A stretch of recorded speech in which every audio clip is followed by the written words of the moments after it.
Before troubleshooting the laptop charger, first let's have a look at the functioning of the laptop charger.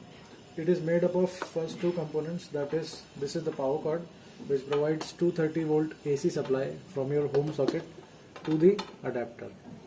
आप यहाँ देख सकते हो कि इस पिन में, पावर कॉर्ड में और इसके दूसरे एंड पे तीन पिन्स है, अर्थिंग, न्यूट्रल, लाइव.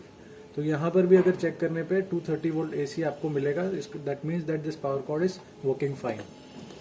अब बढ़ते हैं दूसरे कंपोनेंट पे, दैट इज दिस अडेप्टर, या इसे AC टू DC कन्वर्टर भी बोल सकते हैं. ये काम क्या करता है कि 230 वोल्ट AC को 18.5 वोल्ट DC में कन्वर्ट करता है.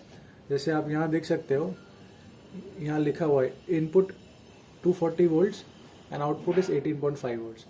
सो इस पे चेक करने के बाद, checking at this end, you should get 18.5 volt DC, which means that this converter is working fine.